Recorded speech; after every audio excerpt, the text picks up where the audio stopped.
Bienvenue à bord du vaisseau Hypersensas. Donc vas-y, on va comparer. C'était quoi le sujet que tu voulais faire en intro? Savoir si vous avez suivi ce qui s'est passé sur ces 2 derniers jours. Mais Sur oui, Reddit. c'est ça dont je voulais parler. mais oui, c'est ça. Enfin, Et Julie, non. non. Mais vous allez m'expliquer du coup. La guerre France-Espagne. What France. La guerre France-Espagne-Amérique. Air/place. Ok, racontez-moi tout, comme si j'étais Tu le novice fais. et que je n'y connaissais rien du tout. Mais c'est 1er vraiment avril. imaginaire. 1er avril, Ouais. qu'est-ce qui s'est passé sur les internets? Déjà, je ne sais pas ce que c'est Internet. Je n'ai pas Internet chez moi. Donc, C'est sur Reddit. Donc Reddit, forum du sel français et de tous les pays du monde Absolument. réunis en un seul forum, décide d'ouvrir en fait une sorte de toile un peu libre où en fait chaque utilisateur peut déposer un pixel sur une sorte de canvas libre, donc voilà, un carré, un pixel, et tu choisis ta couleur. Ça s'appelle The Place. Ça s'appelle The Place. Du coup, ça a été up pendant 72 heures. Ouais, c'est Du ça. 1er à cette nuit 2 heures.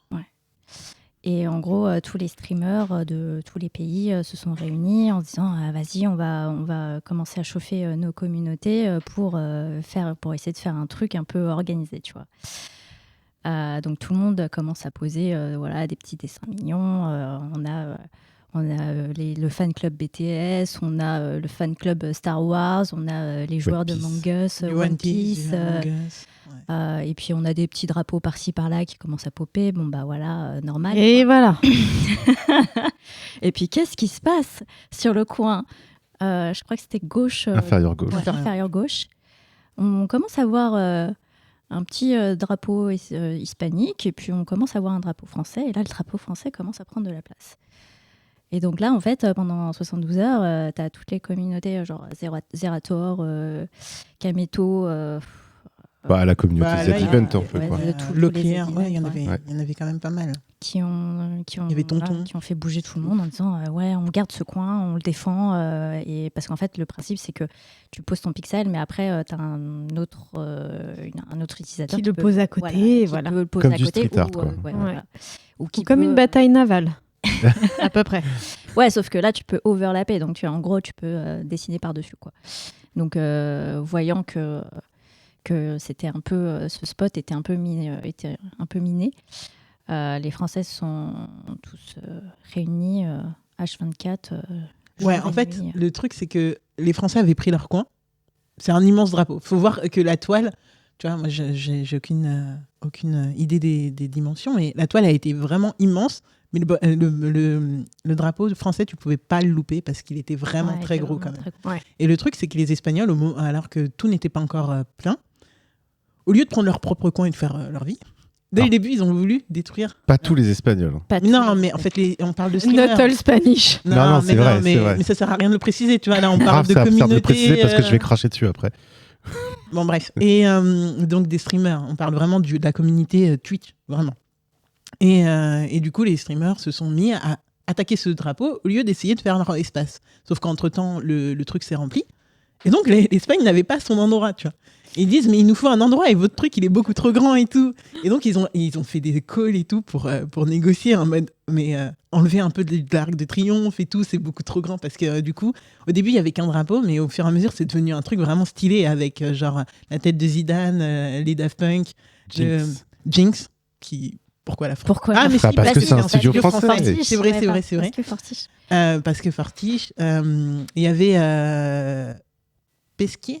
Ouais, Pesquet, Thomas Ouais, Thomas Pesquet, ouais. Pesquet. Je sais pas comment on dit son. Pesquet. Ouais, Il Pesquet. y avait Népal, Pesquet. il y avait Daft Punk. Ouais, il y avait ça. Et ils avaient fait des trucs trop beaux, genre avec le Louvre et Il est trop beau. l'Arc de Ouais, Triomphe. c'est- Mais vraiment, des trucs, franchement, avec un croissant. Enfin, tu vois, des trucs français, quoi. Mais jolis. Et là, en fait, les communautés espagnoles avaient pour objectif de détruire. Au début, ils ont essayé de détruire, mais sauf que les Français, ce qu'ils savent pas, c'est que les Français, ils sont organisés. Tu sais, ils ont l'habitude du The Event, des Ilan et Ils se tout, sont où relayés, les- en fait. Ouais. où les streamers, ils streament H24 et tout le monde les suit, tu vois. T'as quand même des gens, même s'il fait nuit et tout. Et donc, En fait, H24, c'est la communauté une guerre française, c'est une des communautés les plus soudées active. sur Twitch au et monde, en YouTube. fait. Ouais, c'est Ouais. assez ouf. Hein. Ça fait depuis 2010 que les mecs ils font des partenariats sur Twitch, YouTube et compagnie. Donc en fait, c'est les mecs ils se connaissent tous, ils savent s'organiser quoi. Et ils sont organisés. En plus, quand tu suis un peu le Twitch game, il y avait des petites bisbilles et tout entre certaines personnes. Et là, tout le monde s'est mis. Tout le monde est OK. une team C'est trop ça. ensemble. Et du coup, il y avait une vraie guerre. Et genre, l'Espagne, ils n'étaient pas assez organisés. Parce qu'il y a un mec, Kameto, qui était à fond et tout, et super orga. Et l'Espagne n'était pas assez organisée. Et du coup, il essayait de ramener les Américains. Il a essayé de ramener la communauté BTS. Tout. Il a essayé de ramener. De faire trop de une gens maxi pour, coalition. C'est ça. Ouais. Exactement. ouais, C'est ça. c'est Et ouais. jusqu'au bout, en fait, ils sont pas arrivés. Mais genre, hier, vraiment, de 16h à minuit, 1h, moi, j'étais à fond. Moi, Ouais. j'étais à fond. J'étais dans la guerre. J'ai fait les 2 soirées moi. Ah ouais, c'est j'ai Et pas c'était fait un truc hier. de ouf parce qu'en fait, quand t'attaques en mettant plein de pixels d'une couleur pour effacer en fait le dessin et que ce soit trop dur de reconstruire. Et du coup, par contre, les Français ils étaient super organisés, c'est-à-dire qu'ils disaient OK, tous ceux qui sont nés au printemps, dans 2 minutes, vous mettez posez tous à vos droite, pixels. en haut, machin. Ouais, après c'est à l'hiver, l'été, tout ça, etc. Et du coup, les Espagnols, ils comprenaient pas. Ils font putain, on attaque Comment et d'un on seul coup, pense tout pas s'efface quoi. Et surtout, tout se redessine parce que les gars avaient des overlays, Ouais. des scripts pour pouvoir replacer les pixels où il fallait quoi. Donc les mecs, ils ont cru qu'on avait des bots. Ils disent ouais, ils trichent, ils ont des bots, ils ont des multi-comptes et tout ça. Ah, mais Donc encore, les mecs étaient super vénères. là, ils sont encore pires. Ils sont encore plus dans la mauvaise foi. C'est que pour Oui. eux, les canvas, c'est du botting, tu vois. Non, ils comprenaient pas en fait. Ils Parce ne comprenaient pas au Ils début. comprenaient pas et surtout ils leur disaient on comprend pas en fait la communauté hispanique internationale elle est immense et vous êtes juste français il y a rien du tout. Sauf qu'en fait les mecs sont pas du tout organisés, ils sont un peu cons, faut quand même bien le reconnaître. En Après, tout cas, les Kameto, il était streamers. fort. C'est lui qui a organisé tout le monde. Et c'est franchement, tu vois, le truc qu'il a mis en place, tout le monde ne l'aurait pas mis en place. Non, Soit. tout le monde l'aurait pas mis en place, mais c'est ça qui est drôle, c'est qu'en face il y avait quand même je sais plus, il y avait plusieurs millions de personnes en Ouais. fait. C'est une communauté américaine et espagnole et en face il y avait 600 000 personnes sur les streams français quoi. Donc les mecs pigeaient pas. Et à la fin ils ont foutu un vrai bot les Espagnols, donc ils ont vraiment triché. Et ils sont trop débiles quoi. Ils achetaient des abonnés à XQC là, le gros streamer américain qui parle français d'ailleurs. Et pour lui dire vas-y je te paye 50 abonnements et tu viens nous aider. Après ils ont essayé de rameuter la communauté BTS, mais Mais ils sont pas venus, ils ont réussi. bien détruit hein, quand même. BTS, ça a changé le game un peu. Mais non parce que c'était un bot. Donc en fait le truc se mettait à jour régulièrement en fait. Le violet du BTS se mettait tout le temps à jour régulièrement. J'avais pas Et à la fin du game, Reddit a fait que tu pouvais poser que des pixels blancs. blanc. Et ça a tout effacé. C'était Et beau. du coup, comme les mecs ils étaient en train de botter en permanence, tout le drapeau français a commencé à devenir le premier en blanc. Et les mecs ils étaient là, ouais, on a gagné, c'est trop fort. En fait, non, pas du tout. Le truc commençait à devenir blanc partout, quoi. Mais c'était trop drôle, quoi. C'est devenu une vraie guerre de ouf de communauté et c'était vraiment marrant, quoi. En fait, C'était marrant. à la fin des 72 heures, toute la toile est devenue blanche par parcimonie, tu vois. Tout a été Ça a effacé, en tout fait. effacé. Ouais. C'est genre œuvre éphémère, quoi. Mais bon, au-delà de cette guerre France-Espagne, les œuvres qui ont été faites en pixel art, elles sont ouf. Elles Ouais, étaient elles sont ouf. Parce qu'ils Elles ont- étaient- Moi, j'adore les vraiment petits incroyable. Among Us qui sont... Ah oui, parce que les Among Us, en fait, ils venaient dans les autres Dans les œuvres, autres dans les œuvres, autres œuvres, mais sans les dénaturer. Et en fait, ça donnait une espèce de texture. Enfin, c'était ouf, quoi. Franchement, au niveau artistique, En c'était fait, il assez faut vraiment incroyable. zoomer à l'intérieur. Et pour c'est voir que les des détails. pixels, quoi. Ouais. Ouais, non, franchement. Et puis en soi, on dit guerre et tout, mais en soi, c'est. Enfin, Ah, c'est bon enfant. quand ils s'appelaient pour c'était régler chaud leur quand compte, même, c'était hein. chaud à certains moments, surtout le dernier soir. Ouais, mais Franchement, en ça réalité, partait en réalité, cacahuète. ça part en cacahuète à chaque fois qu'il y a un truc un peu compète. Parce que là, clairement, après, moi j'ai un peu de mal avec la communauté Kameto, j'avoue. Ouais. C'est parce qu'ils sont un peu virulents, tu vois, et ils savent se faire entendre. Et après, voilà, je remets pas en doute la solidarité de la communauté, absolument pas. Mais ouais, il y a des comportements qui sont un peu. Ouais, mais tu vois, à chaque fois, la communauté, mais même le clear, qui est plutôt assez toxique la plupart du temps, il a bien essayé de calmer plusieurs fois sa commu en mode hey, les gars, c'est que des pixels là. On fait genre, ça ramène du buzz et ça nous ramène de la visibilité à tous. Les Espagnols, ils jouent le jeu, nous aussi. Mais en fait, c'est que des pixels. On va redescendre, on va pas commencer à insulter Ouais, non, mais tout le ça a monde. été On plus ou moins commence pas. respectueux. plus Ouais, ou moins. ouais. Et Ouais. Kameto, il a commencé à s'énerver quand on a commencé à insulter les mères. Et là, c'est parti en cacahuète. Il a dit heureusement, c'est le ramadan. Heureusement, c'est le ramadan. Et franchement, j'étais morte. C'était trop bien. Franchement, moi, j'ai kiffé mes 2 derniers jours. Ouais, mais moi surtout, en plus, je l'ai vécu avec mon fils. Ah C'est trop drôle. Après, là, hier soir, enfin avant-hier, lui, il l'avait sur le PC, et puis après, il me commentait en même temps, il me montrait les images, je fais regarde, c'est trop beau, machin, etc. Et puis il me dit, ouais, on se fait attaquer, etc. Donc j'ai commencé à m'y intéresser. J'ai suivi ça super tard, et le lendemain, donc hier, en fait, on s'est foutu le truc sur la télé, et on se mettait tous les deux en train de regarder les trucs. C'était marrant, quoi. Vous suivez qui Mais- hein comme streamer? Zerator, parce qu'il Ah ouais. est tranquille, c'est un mec que je respecte énormément, parce que c'est un gars qui est respectueux, Ouais, qu'il est qui a tranquille. fait sa carrière et qui fait beaucoup de choses pour l'e-sport en vrai.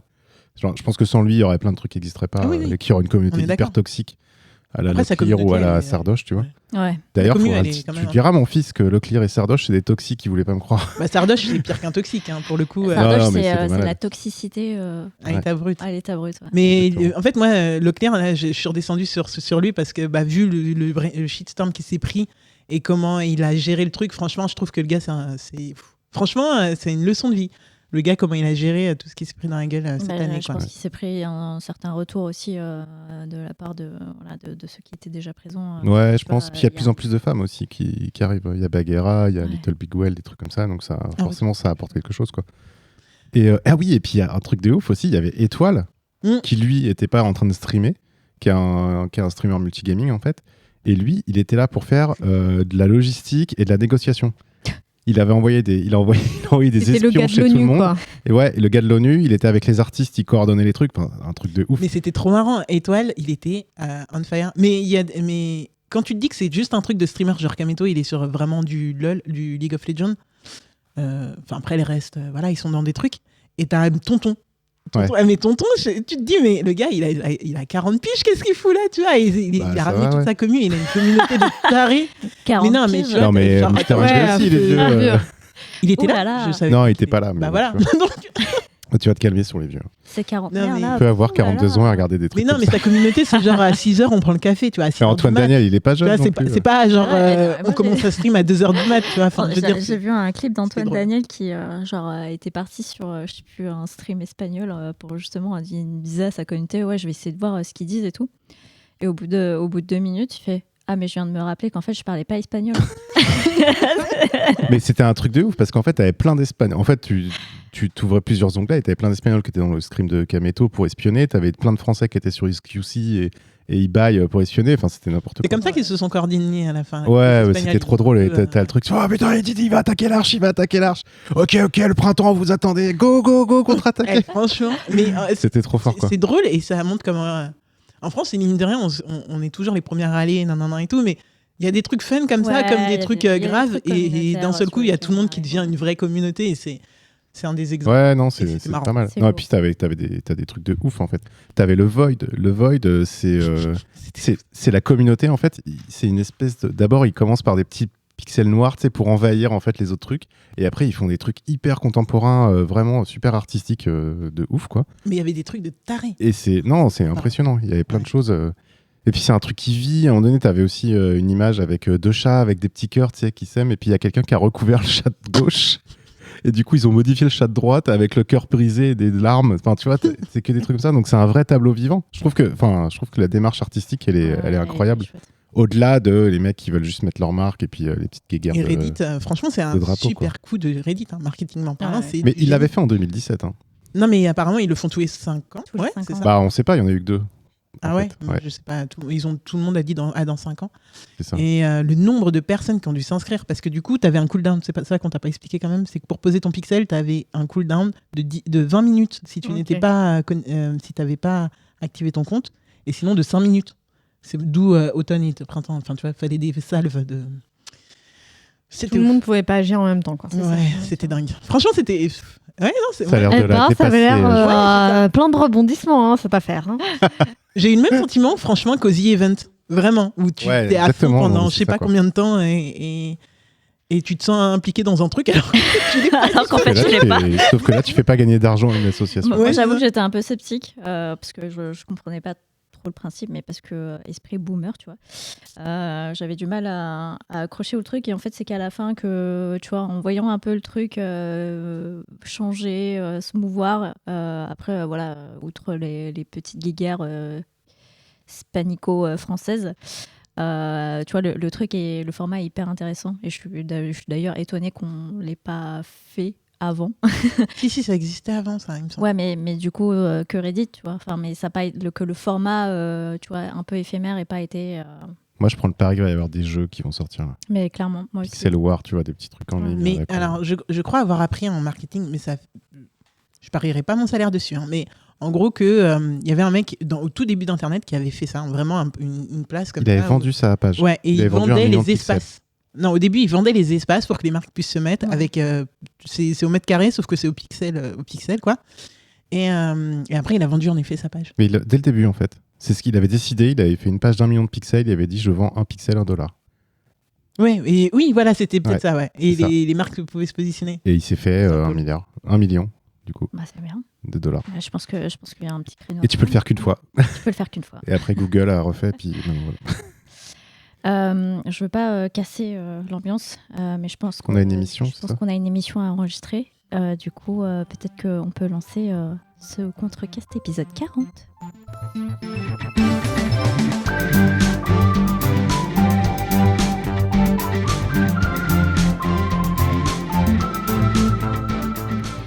Le Contrecast, c'est quoi ? C'est un podcast où j'ai toujours autour de moi de véritables passionnés qui savent nous raconter leurs aventures sur un sujet qui leur a plu ou pas.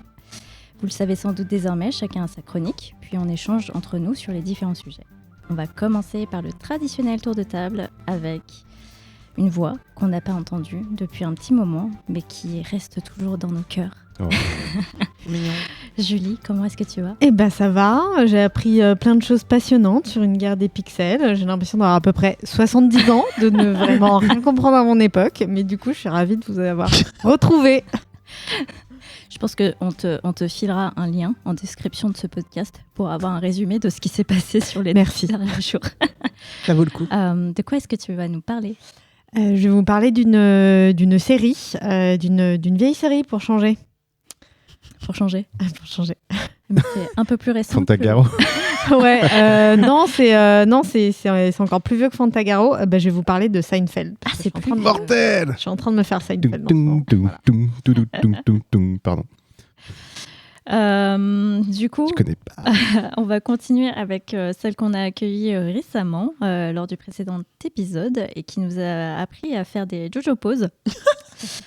Alex, comment est-ce que tu vas ? Ça va très bien, merci. Et de quoi est-ce que tu nous parles pour cet épisode ? Je vais vous parler d'une famille et d'espions. J'adore, c'est toujours très, très mystérieux. Énigmatique. Très énigmatique. Et puis enfin, on tourne. On tourne J'aime bien avec le truc. ça. Et puis enfin, le truc. On termine avec celui qui reprend le micro pour chroniquer, parce qu'on le connaît derrière le montage du Contrecast et d'autres podcasts du VHS, mais c'était aussi un chroniqueur, parce que nous, on est Je le suis encore. Et encore. Et j'avoue qu'à chaque fois que j'en parle comme si c'était un devoir, alors qu'en fait, c'est quand même plutôt fun de chroniquer. Bah ouais, la base. Comment est-ce que tu vas, Catherine ? Bah très bien, merci. Et, Je suis négatif au Covid. Ah, bah Je ça tiens c'est à le beau. dire aux Ouais, je voulais pas trop te flaguer devant les auditeurs. Parce qu'on s'est dit, si Kyotrus se ramène sans les résultats de son test, Il voulait me foutre au placard. qu'on allait le mettre derrière la tonne de sous-scellés qu'on a sur la table présentement, pour faire une sorte de mur de protection. De quoi est-ce que tu nous parles aujourd'hui, Kyotrus ? Je vous parle de donges, de bunkers, de badass et de loot. Ok, fair enough. Et ben sans transition, c'est parti pour le premier sujet.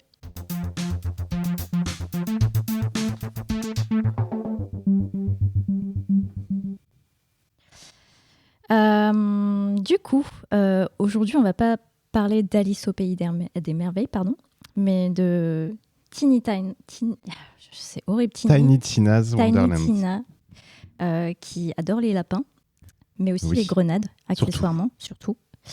Est-ce que tu nous donnerais pas ton avis sur, du coup, Tiny Tina's... Ah, c'est horrible. Tiny Tina. Tiny Tina's Wonderland. Exactement.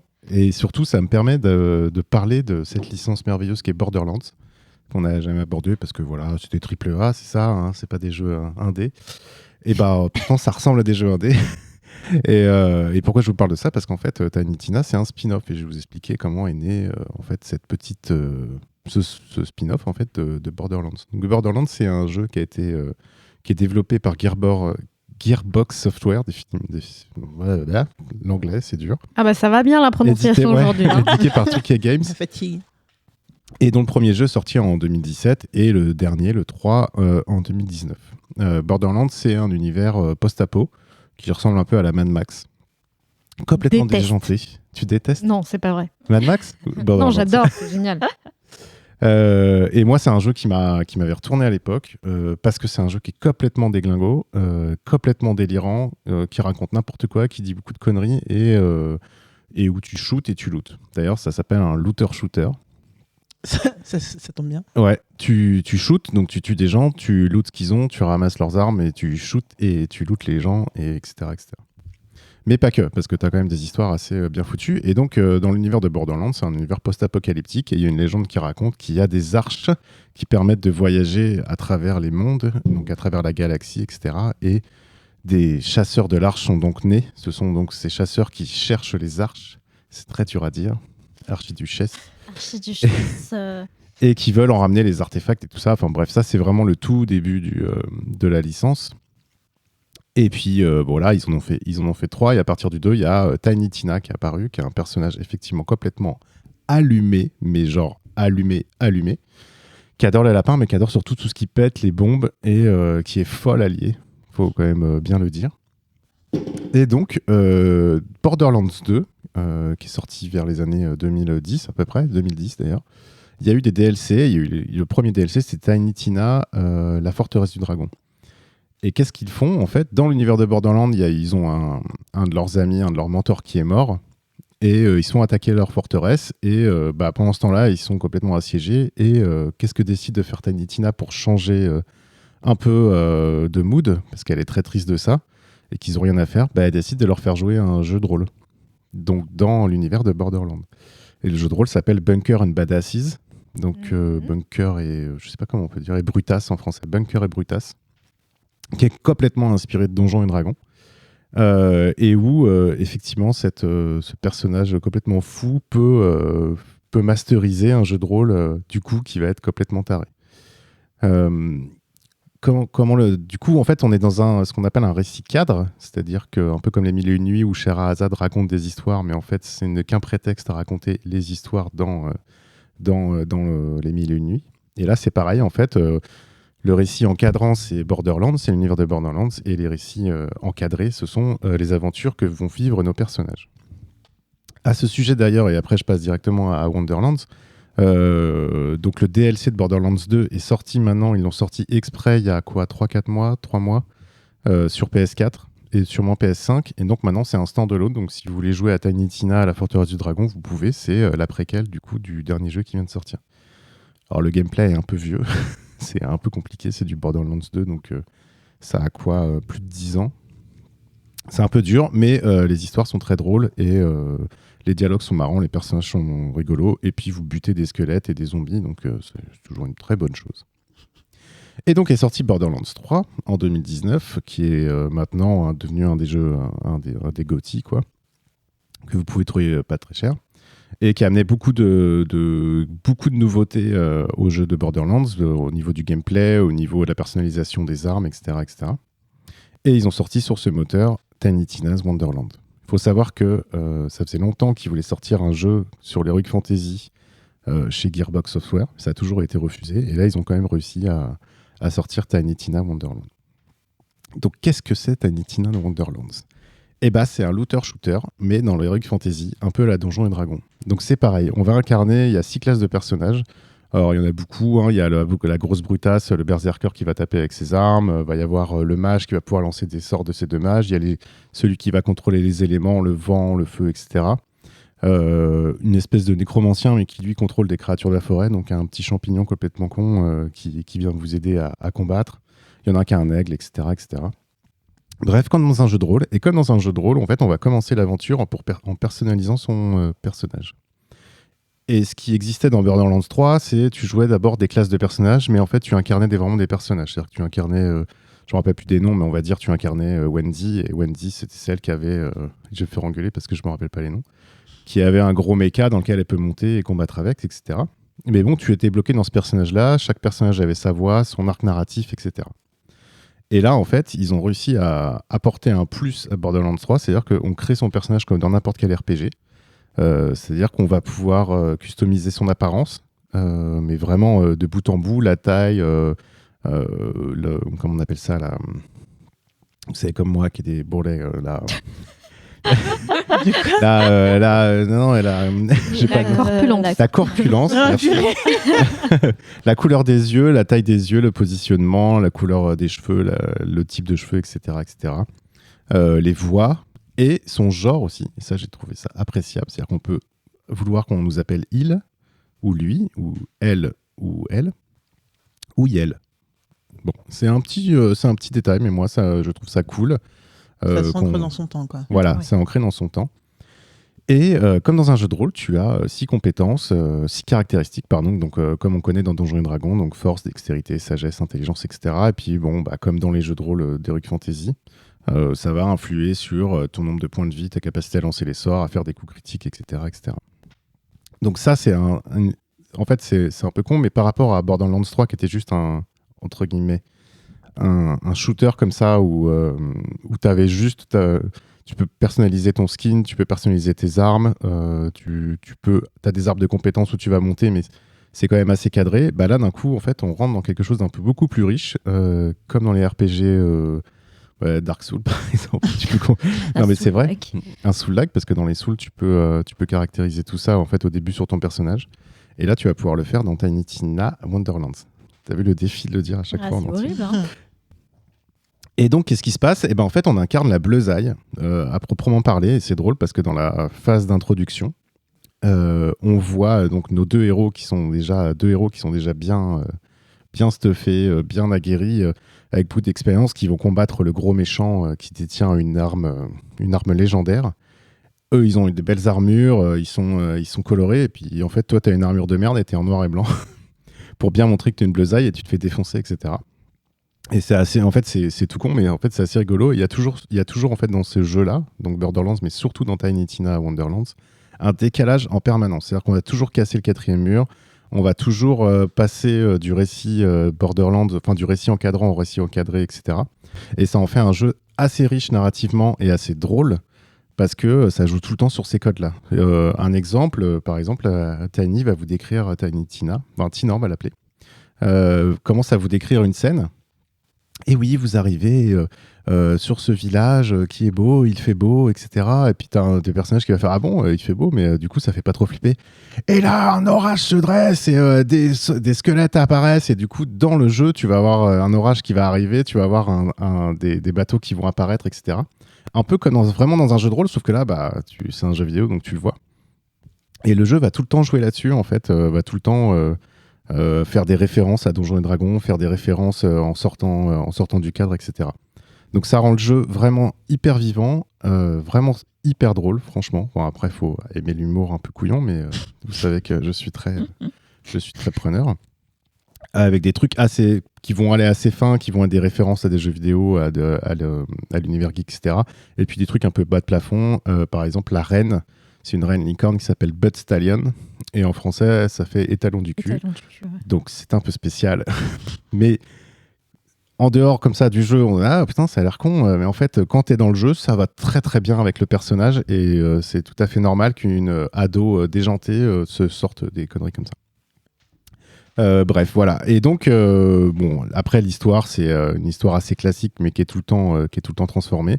On doit sauver un royaume du gros méchant qui a une épée légendaire, et donc on est les héros et on va y arriver. Au niveau du gameplay, c'est un shooter, donc c'est un FPS, donc on va looter des armes. Ce qui est très intéressant, c'est que depuis Borderlands 3, ils ont encore poussé la chose dans Wonderlands, c'est que tout est créé procéduralement, c'est-à-dire qu'en fait, ce que tu vas looter, ça va être une arme et qui va être mélangée avec différents affixes, un peu comme dans Diablo pour les armes et les ennemis, et là, ça va être pareil. Et donc, ça va donner une espèce de variété assez dingue d'accessoires, d'armes, d'équipements, etc., qui vont te permettre d'avoir un jeu assez riche et qui, normalement, devrait jamais être toujours le même. Autre chose, ils ont introduit quelque chose qu'on ne voit pas souvent dans les FPS. Maintenant, on va avoir des armes de corps à corps. C'était quelque chose qui n'existait pas dans Borderlands. On avait une attaque de mêlée, donc tu pouvais frapper les gens. Mais là, tu as vraiment une arme et tu vas commencer vraiment à pouvoir te battre comme un guerrier, en fait. Et donc te rapprocher encore plus de ce qu'est un jeu de rôle Heroic Fantasy. Voilà. Qu'est-ce que je peux dire d'autre ? Non, le jeu est super riche. Il est très customisable. Il est magnifique surtout. Il est très très beau. Il est très très drôle. Le seul défaut que je dirais, c'est que à un moment donné, l'histoire est géniale. C'est-à-dire que quand tu suis l'histoire, c'est bien. Il y a énormément de choses à faire. Il y a beaucoup de quêtes secondaires. Il y a beaucoup de personnages à qui parler. Il y a beaucoup de choses cachées. C'est-à-dire il y a des collectionnables. Je sais pas en français comment on dit. Collectionnables. C'est- En Collectionnable. Ouais, ça marche. Ça marche. Ouais, ça- J'ai toujours l'impression que c'est un anglicisme. Il y a des collectionnables un peu partout, donc qui t'obligent à grimper, à faire un peu de parcours ou à trouver des astuces, etc. Donc en fait, normalement, tu t'ennuies jamais dans le jeu. Tu peux jouer très longtemps si tu veux explorer le monde. J'ai pas fini Tiny Tina parce que j'ai eu le jeu que la semaine dernière et que faut arriver au niveau 40, finir le jeu, etc. Et puis après, t'as une espèce de montée en niveau, un peu comme Diablo et comme ils avaient fait dans Borderlands, Avec des un niveau de tiers et chaos, tout. etc. Ouais. Donc j'ai quand même monté deux personnages au niveau 15 à peu près pour tester plusieurs styles de gameplay. Mais en dehors, je trouve que quand tu sors de l'histoire, donc quand tu sors de la narration qui est très riche au niveau de l'écriture, au niveau de l'humour, etc., bah tu vas commencer un peu à t'emmerder et tu vas attendre les DLC qui sont normalement chez Gearbox Software de très bonne qualité. Donc voilà, moi je suis hyper fan de toute façon de cette licence. Je trouve que c'est une licence qui n'est pas assez reconnue, mais à chaque fois ils Quand vendent même. à peu près 70 Ouais, millions de ouais, copies, ouais. donc c'est quand même assez reconnu. Mais c'est pas le truc dont t'entends parler souvent. C'est vrai qu'il y a des AAA qui sont un peu au-dessus et t'as l'impression que le truc est un peu, je veux dire, secondairement. J'avoue que Tiny Tina, moi j'en avais entendu parler, mais ça c'est vite, ça a vite été occulté quoi. Mais Borderlands en général, c'est quand même une franchise qui est reconnue. T'as une grosse communauté, assez solide. Ouais, peut-être, ouais, je sais pas. Non, je pense que c'est les AAA récemment sortis qui ont fait beaucoup de bruit parce que. Ouais, genre Plus. Elden Ring, quoi. Ouais. C'est ça. C'est un PEGI quoi? Parce que tu parles de zombies, etc. Donc, C'est une bonne question. À mon avis, c'est un PEGI 18. Ah ouais, Mais, ça va jouer aussi. ou PEGI 16, je sais peut-être. pas du tout. C'est une bonne Et qu'est-ce question. que ça donne côté musique? Côté musique, c'est plutôt pas mal. Ça met bien dans l'ambiance. Ouais, parce Sans que moi, être je me trop- souviens de Borderlands, où c'était quand même assez nerveux et tout. C'était cool. Moi, j'avais. Ouais, Borderlands, t'as des trucs un peu plus Ouais. techno et machin, mais là, t'es dans un univers heroic fantasy, donc Ouais. tu vas avoir des choses un peu plus, on va dire, médiévales avec des guillemets. Mais comme le jeu est toujours en train de se détourner lui-même en permanence, Ouais, ok. t'as des choses. Mais les musiques m'ont pas plus marqué que ça, je t'avouerai. Ok. Est-ce que Scotty Young se serait inspiré de ça pour faire sa I Hate Fairyland? Tu vois pas? Parce que Si, je là, vois viens ce que de c'est à regarder Hate Fairyland, vite fait, de mais googliser, les couleurs. Je me suis jamais posé la question. Peut-être. Alors après, comme le premier était vraiment un DLC, donc il était resté vraiment assez confidentiel, sauf des gens qui connaissent la licence. Mais je saurais pas dire. Mais on est à peu près dans le même Ouais, délire. c'est le même quoi. délire. Hein. Vraiment, tout ce que tu as complètement le même raconté, délire. je suis allé googler. Et, vraiment, le perso, moi, ça me fait carrément penser. C'est un comics, pour le coup. Hmm. Avec une fille aussi bloquée dans son corps de jeune fille. Et elle est dans un pays merveilleux. C'est Parce vrai qu'elle a qu'il y a vieilli. c'est Et- vrai que les personnages sont assez similaires Ouais. finalement. Et puis là, même ce que tu dis, la voix narrative et tout, et d'un seul coup, ça part en cacahuète et tout. Franchement, ça m'a trop fait penser. Enfin bref. Ouais, non, mais complètement. Donc voilà, si vraiment vous êtes fan de Donjons et Dragons, enfin des jeux de rôle en général, pour moi, alors c'est pas la meilleure adaptation de jeu de rôle, c'est pas un jeu de rôle, mais il y a un truc, tu reconnais plein de trucs, tu kiffes, t'as des loots, c'est des dés de 20 en fait. Et en fonction du nombre de résultats du dé, en fait, t'as des butins plus ou moins légendaires ou pas. Enfin, plus ou moins bons ou pas. Enfin, voilà, c'est plein de petits détails tout le temps, c'est plein de petits clins d'œil, c'est très généreux. Voilà, vraiment, c'est des jeux. De toute façon, tous les Borderlands sont très généreux en contenu et en mode histoire. Donc, je le recommande fortement. Mais du coup, question la mise en abîme entre les deux récits, enfin un récit encadré et encadrant. Du coup, tu vois Tina vraiment Ouais. MJ la partie? Elle est autour Alors, d'une table ou est-ce que... Oui. Ok. Alors, elle est autour d'une table avec. En fait, elle a construit un. Ah oui, c'est vrai que j'ai pas parlé de ça, pardon. Elle a construit le décor, en fait. Donc, de temps en temps, en fait, ça va. Tu vas dézoomer ou tu vas zoomer dans le jeu. Il y a plein de fois comme ça où d'un seul coup, le récit s'arrête parce qu'elle fait. ah ouais, non, mais non, c'est pas possible. Ou t'as un joueur qui va faire t'as un joueur qui va faire une réflexion, à faire, de toute façon, c'est comme ça, parce que c'est mon jeu de rôle et il n'y a pas autre chose, quoi. La première fois où tu découvres un gun, et vous découvrez un gun. Et le mec il fait un gun dans le Medfan. Non, fait- c'est pas possible. Et elle fait t'es dans l'univers de Tina, mec. Tu vois, que des trucs comme ça. Ou alors ah oui, t'as un Overworld, j'ai oublié d'en parler, qui est inspiré des RPG japonais. C'est-à-dire que t'as un espèce de chibi, c'est comme ça qu'on dit, les personnages avec les grosses têtes là. Ouais. Et donc tu marches dans l'Overworld et tu peux looter quelques trucs, mais c'est pas très intéressant. De temps en temps, tu as des rencontres aléatoires comme dans les jeux de rôle. Tu vas te bastonner, ou alors tu vas faire des petits donjons, tu vas faire des petites quêtes. Et après, donc tu rentres après. Donc tout ça, c'est en TPS vu du dessus. Et enfin, vu du dessus, ouais. Et donc après, tu rentres dans un portail et là, tu fais des mini-quêtes, des mini-donjons où tu vas te bastonner avec des ennemis. Et puis quand c'est fini, bah, tu récoltes ton loot et tu reviens dans l'Overworld. Et dans cet Overworld-là, il y a plein de choses. C'est-à-dire qu'il y a des petits arbres, il y a des petites rivières, il y a des châteaux, tout ça. Et puis de temps en temps, en fait, tu as des canettes. Pas des canettes, mais des capsules de bière ou des capsules de trucs. Et en fait, il faut taper dedans pour le faire descendre et traverser le pont. Et d'ailleurs, en fait, dans ce monde-là, comme c'est Tina qui le crée, elle dit de toute façon, quand vous avez un doute, vous tapez dessus et il se passe un truc. Et à un moment donné, tu as un curly qui est en plein milieu du chemin. Et en fait, il faut que tu le traverses pour aller faire une quête. Donc, tu vois, il y a vraiment un mélange de tout. Et les mecs, ils font en fait, t'as fait tomber un gâteau apéritif sur la table. Non, ce n'est pas un gâteau apéritif. C'est un pont-levis. C'est une entité qui est venue de l'espace. Et d'ailleurs, il vous faut une clé. Et il y a une serrure qui apparaît. Donc tu vas chercher la clé, tu fais un truc. Et après, elle fait le morceau revient dans l'espace. Et après, on entend crunch. C'est que des trucs comme ça, quoi. Donc t'es toujours en train de switcher en permanence dans les différents récits. C'est complètement fou, hein, de toute façon. Les gens qui écrivent ça sont tarés. C'est tant mieux.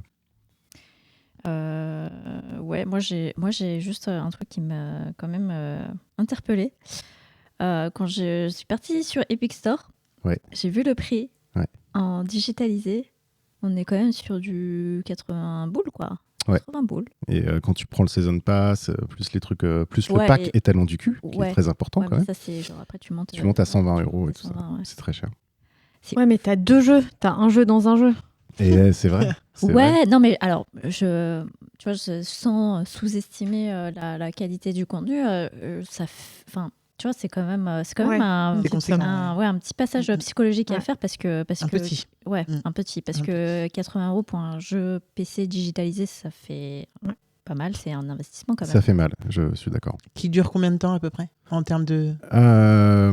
Alors, j'ai pas eu le temps de le finir. Je pense qu'il sera aussi complet que Borderlands 3, les connaissant. Borderlands 3, moi j'ai joué avant d'arriver au dernier niveau et de finir le jeu, j'ai joué 50 ou 60 heures, je crois. Parce que j'ai vraiment tout exploré. Ouais. Et là j'ai rushé un peu parce que je voulais avancer pour la chronique et j'ai testé une deuxième classe de personnage aussi pour la chronique. Mais moi, c'est des jeux dans lesquels je prends mon temps. C'est-à-dire je regarde vraiment tout, quoi. Parce qu'il y a tellement de choses, il y a tellement de détails qui sont donnés, tellement d'importance qui sont donnés aux détails.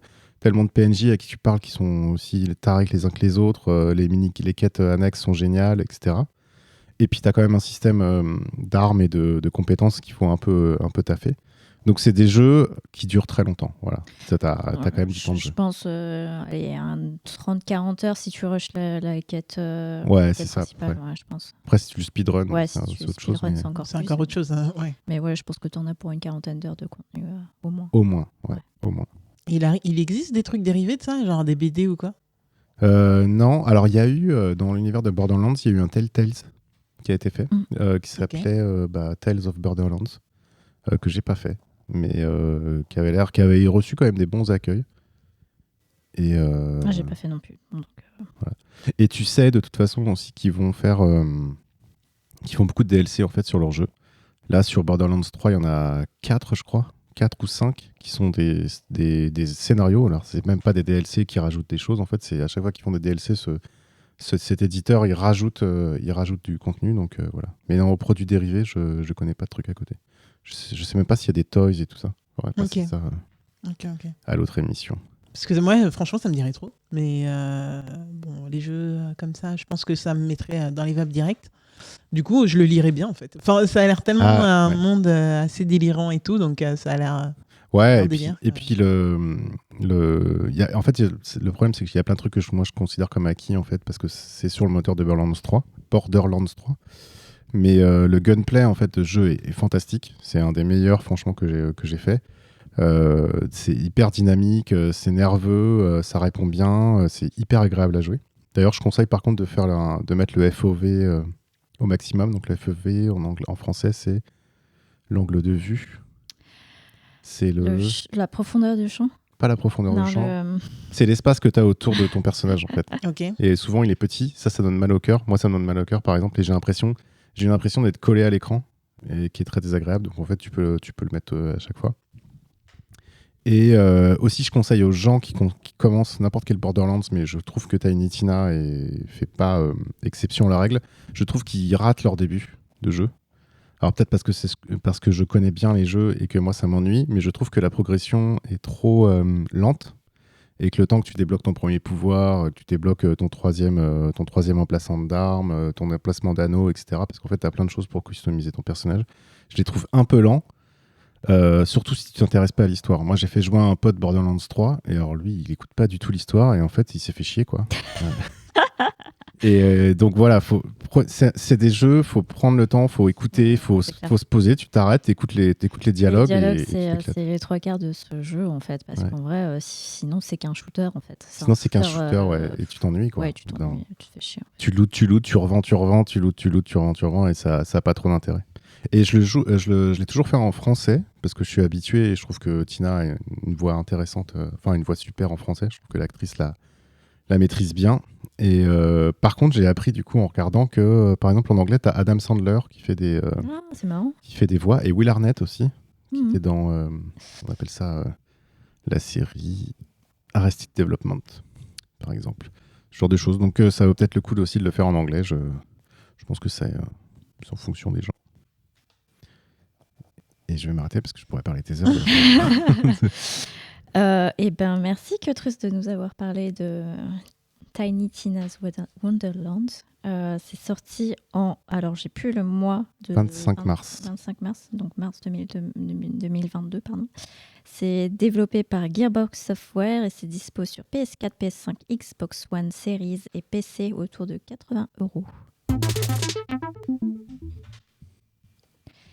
On va jumper un peu et repasser, j'ai envie de dire, dans la lignée des mangas un peu what the fuck avec des gros problèmes familiaux et de la violence. Alex, de quel manga est-ce que tu nous parles cette fois-ci ? Je vais vous parler de Spy Family. C'est vrai que... ouais, dans les deux thématiques, ouais, ça se vaut. Ouais, moi je vais vous parler de Spy Family. Petite fiche wiki, c'est un manga dont l'auteur est Tatsuya Endo.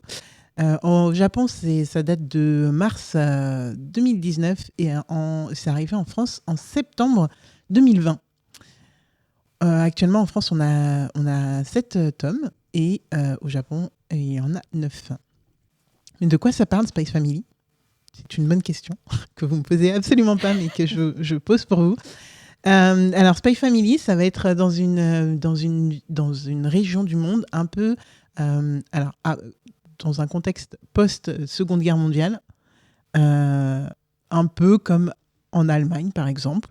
Où le pays serait divisé en deux, par exemple, et où la capitale s'appellerait Berlin, par exemple. Ça se trouve pas, donc c'est un pays fictif, ok ? Oui, bien sûr. Et donc, c'est fortuit. Dans ce pays, du coup, on a des grosses tensions entre l'Est et l'Ouest, entre Westphalia, du coup, et Ostania. Et des agents sont là pour essayer de maintenir la paix entre les deux régions. Et donc, c'est là qu'intervient Twilight, notre espion, la personne qu'on va suivre, dont le but, lui, ça va être de déjouer tous les complots qui sont mis au point par les deux côtés pour faire s'envenimer les relations et du coup plutôt aller vers la guerre, si possible. Et donc, lui, il mène pas mal de missions à bien. Donc, il va s'infiltrer, il va se déguiser, il va déjouer des bombes. Enfin, voilà, il va faire tout ce que les espions font. Hein. Et d'un seul coup, on lui donne une nouvelle mission qui va être de s'approcher d'un politicien extrémiste qui n'apparaît jamais en public, à part pour se rendre dans l'école de ses enfants. Donc, voilà. Et il a 2 gosses qui vont dans une école très, très, très réputée. Et il va falloir qu'il arrive à s'approcher de ce mec. Du coup, pour ça, il va lui falloir une fille adoptive, mais aussi une femme. Parce que pour passer les épreuves et tout, il faut être de bonne famille. Donc, il faut qu'il soit marié. Il faut qu'il ait un gosse forcé pour la mettre à l'école, etc. Et donc, lui, il va s'adopter par des petites pirouettes scénaristiques. Il va adopter une fille. Et il va se marier avec une personne. Et sauf ce qu'il ne sait pas, c'est que sa femme est une tueuse à gages et que sa fille est télépathe. Ah, il y a un film Trop comme bien. ça avec Brad Pitt. True Lies un peu. Avec Brad Pitt, tu veux dire celui où il a rencontré Angelina ? Ouais, qui est un Ah oui. remake d'un film Mr. français. and Mrs. Smith. Ouais, mais il n'y a pas d'enfant du coup. Mais oui, C'est vrai. C'est ça. C'est vrai. C'est complètement ça. Et donc là, on va suivre tout le process, hein, vraiment, à travers les épisodes. Ça va être, du coup, le recrutement de la famille dans un premier temps, mais ensuite, essayer de rentrer dans cette école, hein, qui est une école high level. Ensuite, on va avoir leur quotidien, vraiment, les tâches ménagères. Lui, il ne sait pas du tout avec qui il est marié, mais elle fait quand même ses missions d'assassinat. Sa fille, elle est télépathe. Sa fille, elle lit dans les pensées des autres. C'est comme ça qu'elle a réussi à se faire adopter, d'ailleurs, en se faisant passer pour un génie, alors qu'elle n'est absolument pas. Elle est genre à l'opposé du génie, on va dire gentiment. Et lui, il a toutes ses missions, parce qu'en plus, ils sont un peu sous-staffés dans son agence, là, le Wise. Et donc, il doit, en plus de maintenir sa petite famille, là, il doit faire toutes les autres missions qu'on lui donne. Avec les collègues, avec vraiment, mais c'est tout un petit. T'as toute une colonie de gens qui gravitent autour. Il doit composer aussi avec le frère de sa femme. Enfin, vraiment, ça part très très loin. Donc, tu as un agent double qui doit avoir une famille, donc il se marie avec en fait quelqu'un qui est une tueuse à gages. Il recrute une petite fille. Il adopte une petite fille. Qui veut être génie, qui est en fait une télépathe. Non, en gros, c'est génial. Lui, franchement, ça tue. Dans et sa tout tête, ça à Berlin. À Berlin. À Berlin. Lui, il pense quand il va recruter, il dit il faut que je trouve un gosse qui passe pour un certain âge. Du coup, elle se monte un peu sur ses pieds, sur la pointe des pieds, en mode je fais cet âge-là, alors qu'en fait, elle a moins. Genre, il veut recruter une petite de 6 ans, elle en a 5, ou on ne sait pas, on ne saura jamais son véritable âge. Il dit elle doit être super intelligente pour rentrer dans le truc. Et donc, elle lui ramène le journal. Bon, je ne spoil pas beaucoup, hein. C'est vraiment un premier tome. Elle lui ramène le journal et en fait, elle veut faire les mots croisés. Sauf qu'en fait, lui, il se dit c'est trop compliqué pour elle, elle ne trouvera jamais ce mot-là. Et donc, elle écrit au fur et à mesure. C'est complètement con. C'est vraiment complètement con, tu vois. Mais, donc, voilà. Et donc, il se retrouve avec sa petite famille et on suit tout leur quotidien. Et vous avez pu l'entendre, je suis morte de rire rien qu'à vous le raconter. Donc, le premier tome, c'était ça. Vraiment, j'étais en train de pouffer de rire toute seule. Ça fait trop longtemps que ça ne m'était pas arrivé, ça, de pouffer de rire devant un manga. Alors ça, c'est dans la catégorie shonen, donc soi-disant pour jeunes garçons. Et c'est assez marrant parce que ce manga, il joue complètement avec les codes de tout, en fait. Ça déjoue complètement cet aspect shonen. Déjà, on va suivre la femme qui est très caractérisée comme dans plutôt un shoujo. La femme, elle est vraiment habillée un petit peu en mode Sakura. Enfin, je sais pas, elle a un style très, très, très, très étrange. Puis on va suivre la petite fille à l'école. Et la petite fille, sa meilleure amie, elle est à fond dans la romance et tout. Enfin, il y a plein de trucs complètement en décalage. Donc en fait, tu sais pas trop pour quel public c'est, mais si vous aimez rire, c'est pour vous. Donc moi, ce qui m'a fait complètement adhérer, c'est... Alors, comment déjà j'en suis arrivée là ? J'ai une copine qui en a eu marre que je me procure mes mangas par ma tata d'Amérique. Et du coup, elle m'a dit, non mais achète, il y a des trop bons trucs qui sortent et tout. Et elle a bossé à Kurokawa. Et elle m'a mis ça dans les mains en mode, tiens, le premier... Tu verras si t'aimes. Bien entendu, j'y suis retournée et encore retournée au point que je les achète J1. Vraiment, je suis à fond. Et donc, ça valait carrément le coup. En tout cas, pourquoi j'ai adhéré ? Donc, moi, c'est l'humour. Je suis à fond. C'est de l'humour pas super fin la plupart du temps, mais en fait, on a un véritable décalage entre la petite fille, Anya, qui entend les pensées des adultes. Et donc, elle va réagir par rapport à ce qu'elle pense être légitime, ou alors quand sa mère pense à ses futurs assassinats et tout. tu vois sa tête, mais c'est genre trop drôle. Et elle est en décalage tout le temps avec tout le monde.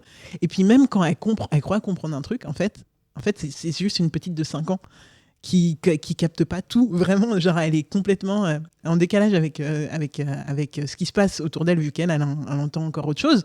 Mais même quand elle comprend le truc, elle est là, genre, des fois, elle croit avoir compris et tout, elle est là, tu vois, genre, ouais, j'ai trop bien compris. Je sais. Ouais, je sais.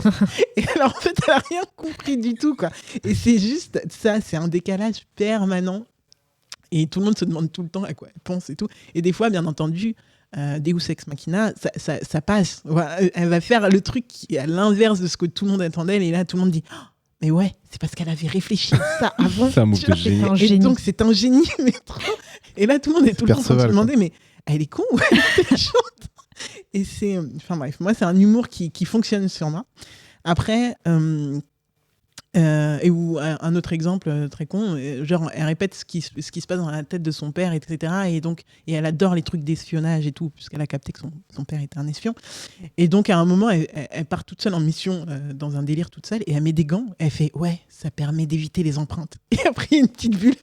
Mais c'est quoi une empreinte ? C'est ça en permanence, quoi. La petite, elle est complètement perchée. Enfin, c'est drôle. Mais aussi, en fait, ce manga a quand même d'autres trucs que cet humour potage. Moi, ça me suffirait. Juste la fille, ça me suffirait en vrai. Et la petite, franchement, c'est l'élément comique, surtout que tu vois l'espion, lui, il est vraiment dans sa mission, tu vois. Il est pas genre, c'est pas un élément comique du manga du tout. Il est dans sa mission et puis. Là, en fait, je rigole beaucoup, mais en soi, on sent beaucoup la tension entre l'Est et l'Ouest, et qu'à tout moment, ça peut dévier. Et je connais pas du tout cet auteur, et je sais pas si à un moment, il va nous faire complètement vriller dans l'autre sens, mais franchement, c'est une possibilité qu'à un moment, ça tourne mal, qu'il y ait une mission qui tourne mal, qu'il y ait un dommage collatéral, on ne sait pas.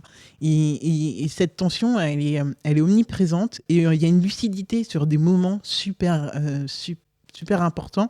Donc, à des moments, par exemple... on va te mettre face à la réalité de ce qu'est une guerre, en fait. Oui, tu essayes de déclencher une guerre, tu essayes de nuire aux relations diplomatiques, mais est-ce que tu as déjà connu une guerre et est-ce que tu sais ce que ça engendre ? Et ce manga, franchement, genre une page, tu es en train de rigoler, d'un seul coup, tu te prends dans la gueule un flashback sur un truc qui s'est passé, qui était assez grave dans leur passé. Donc ça, c'est un truc que je trouve assez bien dosé. Voilà, on te sert de l'humour, mais à un moment, on va te rappeler aussi la réalité de l'ambiance, de l'endroit où tu es.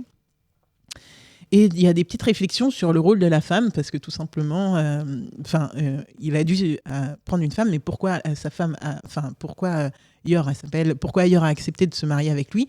Bah, tout simplement parce que c'est suspect. En fait, une femme à 27 ans qui n'est pas mariée, et du coup, il y a beaucoup de délations, etc.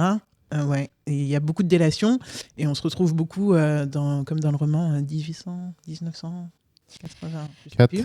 4. Exactement. 1984 peut-être.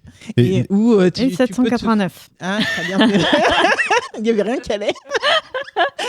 Mais où du coup tu peux te faire rafler d'un seul coup et tu sais pas pourquoi, et on va te forcer à avouer des trucs et t'es obligé de les avouer ou quoi aux caisses. Et t'es dans les années 40 dans le... ah ouais, t'es en post-guerre. 50, 60. Je crois que la date n'est jamais vraiment... c'est pas défini. Hein. Mais t'as des looks un peu après-guerre, un peu années 50. T'es bien... Bon, là, c'est clairement... On parle clairement de l'Allemagne. En tout cas, sur le design et les voitures, ouais, ça... Ouais, je pense. Et du coup, t'as vraiment cette suspicion sur les femmes seules, parce qu'en fait, une femme, c'est censé se marier tôt, faire des gosses tôt, etc. Et elle, bon, elle a un petit secret, mais quand même, c'est dangereux pour elle de rester seule. Et aussi, leurs rôles sont vraiment échangés, parce que, bien entendu, t'as les collègues, tout ça, et tout le monde est en train de blablater à côté. Et elle est nulle pour faire à manger et tout le monde est là, mais comment t'arrives à garder un homme comment ça se fait que c'est lui qui fait à manger, enfin vraiment t'as des petites réflexions, des petites pistes comme ça, et c'est assez cool. Après ça va pas non plus trop loin dans le rôle de la femme, parce que elle fait quand même pas mal la potiche et on attend des choses d'elle, voilà. Mais bon, moi j'ai trouvé ces axes là super intéressants, d'autant que Spy Family en fait c'est un petit peu un ovni dans le monde du manga, dans le sens où déjà il combine pas mal de genres différents, mais en plus en fait c'est un manga qui a tellement su séduire sans du tout sans produits dérivés et sans anime en fait. Quand on voit les succès d'SNK ou de Demon Slayer, ils sont arrivés grâce aux animes. Même si c'est des gros mangas et qu'il n'y a rien à y redire, en fait, c'est vrai qu'ils sont plutôt arrivés avec des animes et tout. Ouais, alors de la que com à mort et tout ça. Comme je sais pas trop pour Demon Slayer, c'est vraiment l'anime pour le coup. En réalité, les deux étaient déjà des gros hits au Japon. Demon Slayer, c'est plutôt l'anime. Demon Slayer, c'est l'anime qui l'a installé. Et SNK, il est arrivé ailleurs grâce à Netflix. Ouais. Donc, enfin, je veux dire, tu vois, c'est un succès. Il a fait 3 millions de ventes en un an, avant d'être importé en France, rien qu'au Japon. Et en France, là, au début de l'année, on était sur 1 million depuis qu'il est sorti en 2000. Ah ouais, quand même. Ouais. Donc c'est un énorme succès et l'anime vient juste d'être annoncé. Donc vraiment, on est sur un truc, c'est un ovni. Incompréhensible. Enfin, moi, j'ai vrai que ça fait pas shonen mais... quand tu décris le truc. Quoi. Ah non, mais pas du tout. Même. Du tout. Mais en fait, c'est dans la catégorie, c'est de l'espionnage, c'est de l'action, et il y en a. Il y a de l'humour. C'est aussi ça, mais en soi, tu vois, c'est pas un shoujo. On peut pas le classer non plus en shoujo. Donc voilà, mais c'est pour les jeunes gens et moi je pense que c'est pour tous ceux qui aiment l'humour. Et donc il a été carrément remarqué comme étant dangereux, avec des thèmes stimulants et qui invitent à réfléchir. Des thèmes stimulants. Ouais. Non, pour la jeunesse. Ça, il est dans une liste du magazine Brutus et il est carrément dans le comme meilleur manga pour lecteur masculin. Bon alors. Ça, après, vous en faites ce que vous voulez pour lecteur masculin. Du guide qui s'appelle Konomanga Gosugoi de la maison d'édition Takaraji Masha. Vous m'excuserez sur la prononciation. Ce sera quelque part dans le lien. Exactement. Donc voilà, moi, c'est un de mes coups de cœur. J'adore le relire. Vraiment, quand j'ai un petit coup de blues, je sais que, bon, il y a des tomes que j'aime moins que d'autres. Mais je sais que je vais pouffer de rire. Ça marche avec moi. Parce que c'est cette petite fille. Moi, c'est Anya, là, mais quand elle fait des trucs, et puis tu vois ses yeux, tu vois, c'est cartoonesque et c'est juste drôle. Et ce pauvre Twilight, là, qui se retrouve avec cette famille, mais complètement dysfonctionnelle, mais voilà. Et on imagine que, tu vois, c'est un shoujo, donc on imagine qu'ils vont finir par s'aimer, qu'il va finir par et tout. Ça va bien se terminer. On imagine, mais on ne sait pas. On ne sait pas. Donc, et peut-être ça sera plus profond et ça sera plus dark. Plus cruel. Comme dans certains shoujo, comme Naruto, qui deviennent quand même pas très cool, ou FMA. Enfin bref, on sait pas. Quoi. Ouais. Catrus, je te sens plutôt OK. Ouais, je suis motivé. Non, le pitch, il est fou, quoi. Et, mais je crois qu'il y en a à la maison en plus, donc je vais pouvoir les prendre. Oui, c'est mon fils qui lit des mangas. Il y en a plein. Il faut continuer. Partout, et c'est cool. Mais du coup, j'ai pas le temps de les lire. C'est Comics Outcast, bien sûr. Tout ça à cause de Comics Outcast. Faut faire manga Outcast. Faut partir. Mais ouais. En vrai, je pense qu'on fait partie des podcasts VHS qui parlent le plus souvent d'anime japonais ou de manga. Je crois que c'est pas compliqué, ça. C'est peut-être le seul. Voilà, en fait. j'ai envie de le dire. Non, il y a les Toys, il y a 20th Century Toys aussi. Ouais, mais tu sais, c'est la référence, quoi. C'est plus de la référence. Oh, ok, j'arrête d'embêter les copains podcast. Julie, je te vois feuilleter. Ouais, ça a l'air bien marrant. Et là, je suis sur une case où t'as la mère qui fait « Pour préserver ma carrière comme mon bonheur, rien de mon activité professionnelle ne doit transparaître. » Et tu vois qu'ils sont en train ils attendent des gens à dîner. Et je pense que c'est l'angoisse qu'elle sait pas faire à bouffer. Et après, sourire, bienvenue. Ouais, c'est ça. À chaque fois, il y a un double standard parce que ils sont, en fait, même au sein de leur famille, ils cachent des trucs. Tout le monde cache un truc, mais alors vis-à-vis de l'extérieur, c'est encore pire, quoi. Et vis-à-vis de l'extérieur, ils doivent même cacher qu'ils sont pas une vraie famille. Et ça, c'est un secret qui les unit eux et tout. Enfin. Ouais, Je mais sais c'est pas un où va secret aller qui est leur pas, qui est pas dit, en fait. Genre, ils le savent tous qu'ils sont pas une vraie famille, mais entre eux, ils jouent le jeu. Alors non, ils se vous voient même quand ils sont entre eux et tout, le père et la mère, ils se vous voient, etc. Eux, ils savent qu'ils sont pas une vraie famille. Ah, Anya, elle le sait clairement puisqu'elle lit dans les les Oui, pensées. puis qu'elle a été adoptée. Oui, elle le oui, sait, clairement. et- Clairement. Et puis Anya, en fait, son but, c'est de faire réussir la mission de son père.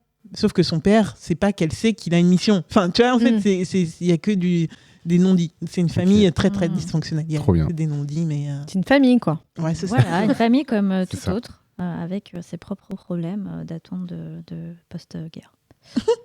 Oui, avec des beaux petits problèmes post-traumatiques, je pense. Ouais. Des petits PTSD. Mm, mm. Du coup, merci Alex pour cette chronique sur Spy Family. Le premier tome étant sorti en France en septembre 2020. Il y a 7 tomes dispo, à peu près au prix de 7 €. Et un animé du coup en préparation, comme tu l'as mentionné. Moi j'ai vu courant avril, mais alors... J'ai pas cherché, j'avouerai. C'est Monsieur Wikipédia qui m'a dit, donc autant te dire que l'info est pas tellement sûre et je pense que en temps de Covid c'est un peu compliqué sur les prods. Mais voilà, en tout cas vous savez tout. De toute façon vous trouverez tous les liens dispo en description du podcast. Et on finit tous, main dans la main, par sauter dans une sorte de time capsule, notre machine à voyager C'est le temps.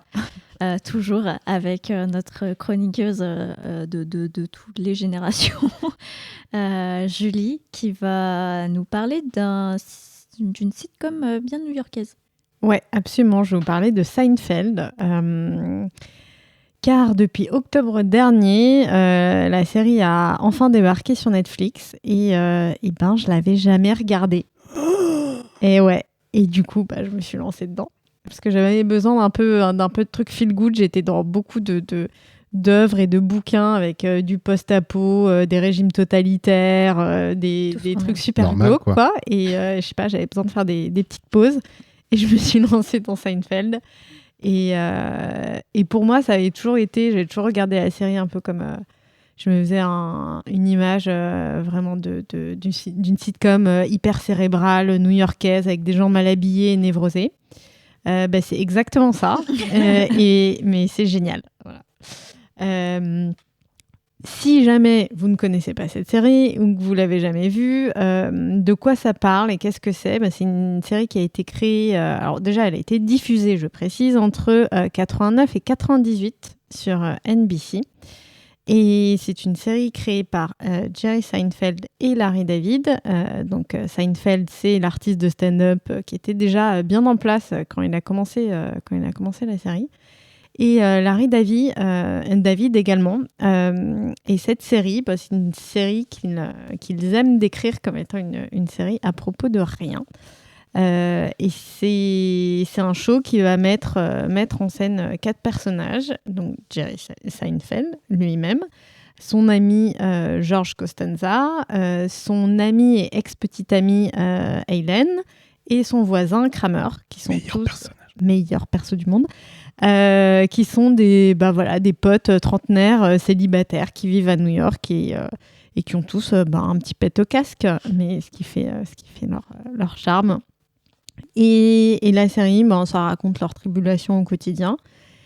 Et chaque ouverture d'épisode commence par une scène dans un comedy club avec Jerry lui-même, qui incarne son propre rôle et du coup joue un sketch en tant qu'artiste de stand-up. Point méta, puisqu'il s'appelle vraiment Jerry Seinfeld. Le rôle qu'il incarne dans la série, c'est son propre rôle.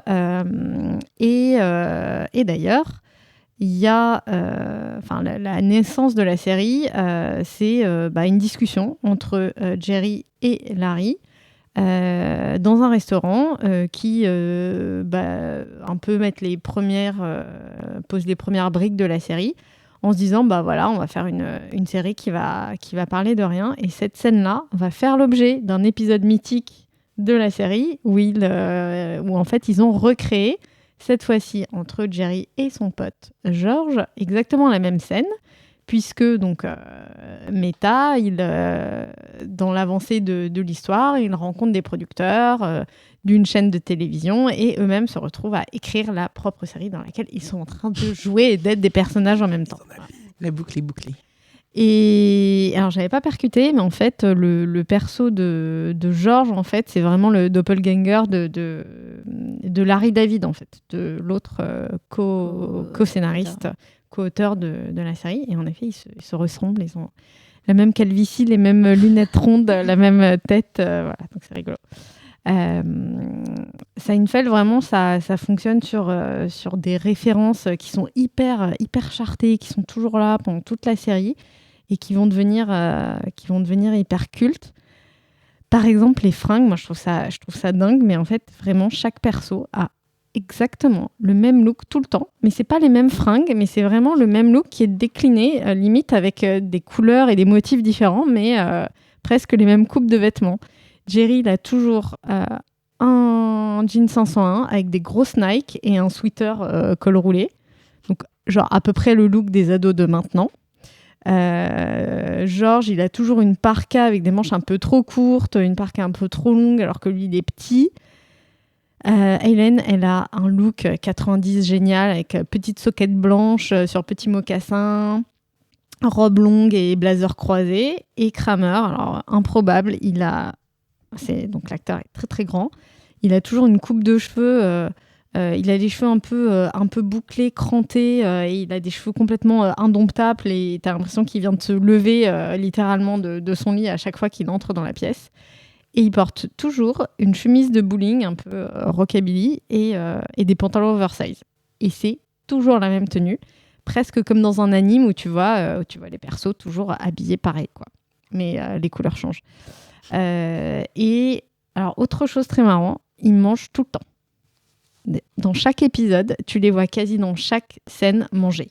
Donc, ils mangent tout le temps dans l'appart de Jerry, puisque c'est un des points de rencontre principaux, c'est vraiment chez Jerry. Donc, il y a ses potes qui passent, il y a son voisin, évidemment, qui passe son temps à venir lui piquer des trucs, en particulier des trucs dans son frigo. Et alors Jerry, il adore les céréales, et à tel point que tu vois, au fur et à mesure des épisodes, il y a de plus en plus de boîtes de céréales qui s'accumulent dans sa cuisine. À un moment donné, j'ai compté, il y en avait 15. Il a 15 boîtes de céréales de Kellogg's alignées dans sa cuisine. Ils sont tout le temps en train de bouffer. Et tu les vois dans tous les restos de New York. Et c'est d'ailleurs objet de dispute dans beaucoup d'épisodes sur où on va manger, ce qu'on va manger. Et surtout, scène super mythique dans le diner où tu les vois tout le temps, quoi. Vraiment le diner new-yorkais. Et ça participe vraiment à l'imaginaire collectif qu'on a de New York dans ces années-là, fin 80, début 90. Un des éléments qui va devenir culte aussi dans la série, mais alors ça je ne savais pas, j'ai découvert, mais il y a plein d'éléments de langage qui n'existaient pas en fait avant cette série et qui en fait viennent de la série. Notamment le principe du double dip quand tu mets deux fois ton concombre dans ton houmous, tu vois. Et ça, double dip, c'est Seinfeld. Ah, je savais pas. Et d'ailleurs, Jerry Seinfeld a sorti un lexique justement de la série avec le sign language où il explique tous ces termes qui viennent de là. Ça a été vraiment une série fondatrice pour plein d'autres séries après, évidemment pour Friends, dont on retrouve tous les codes, la bande de potes / voisins, Manhattan, des problèmes existentiels et futiles complètement mélangés, et les retrouvailles au Central Park pour Friends, toujours au même endroit, en train de bouffer ou boire un café. Et d'ailleurs, on retrouve dans Seinfeld, l'actrice qui joue Janice, une des petites copines de Chandler, au rire qu'on ne peut oublier. Voilà. Et c'est une série qui est super culte. Et je ne sais pas si vous avez regardé la série Mr. Robot. Oui. Il y a une scène dans la saison 2, alors je ne vais pas vous spoiler le plot de la saison, mais il y a une scène avec Elliot qui, à un moment donné, retrouve tous les jours le même pote dans la même cantine, en fait, au déjeuner. Et son pote lui raconte sa journée, c'est un peu boring, et puis lui, il écoute. Et il y a un épisode où il dit « Non, mais en fait, je suis allée à la bibliothèque, je savais pas quoi regarder, et en fait, j'ai emprunté des DVD, et j'ai emprunté l'intégrale de Seinfeld, mais c'est complètement malade, c'est tellement bien écrit, c'est du génie, c'est la meilleure série que j'ai jamais vue de ma vie, ça a révolutionné ma vie. » Voilà. Donc c'est complètement ça, en fait, ce que je vis, je me dis, mais c'est pas possible, je suis passée à côté toutes ces années, c'est vraiment con. Et c'est une série qui a vachement marqué parce que, à l'époque, vraiment, les shows, les sitcoms qui marchaient, c'était genre du Cosby Show, par exemple. Soprano, Soprano, c'est un c'est peu après. après, mais vraiment beaucoup de sitcoms qui sont très sur des schémas hyper classiques avec la famille modèle, les rires enregistrés, la petite morale à la fin, les câlins, etc. Il y a des rires enregistrés dans Seinfeld. C'est vrai, il y a des rires Beaucoup, enregistrés. Mais sinon, tout le reste, c'est le contre-pied total, c'est cynique. Les personnages, c'est vraiment des losers, ils sont parfois méchants, ils sont rapias, ils sont politiquement incorrects. Jerry, tu le vois enchaîner les relations avec des nanas, il n'arrive pas, il est odieux avec les meufs. George, il est nul, il est super stressé, il a la guigne. Alors, j'ai lu dans un papier de Libé, je trouvais ça génial. George, c'est une abomination morale ambulante. Et c'est vraiment ça. Il a rien pour lui. En plus d'être un peu nul, il est lâche, il est pingre. Il n'y a rien qui va. Il n'y a rien qui va, quoi.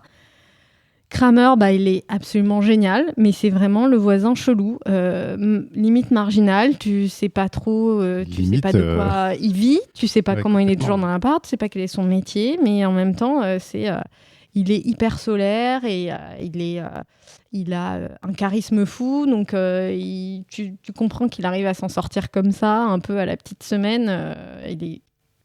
Il est complètement flamboyant, mais très en marge quand même de la société. Quand même pas mal empathique et tout. Enfin, pas shiny, mais pas sympa, quoi. Pas... Oui, voilà, c'est le mec qui va mettre le feu dans ton chalet et puis qui va pas le dire, tu vois.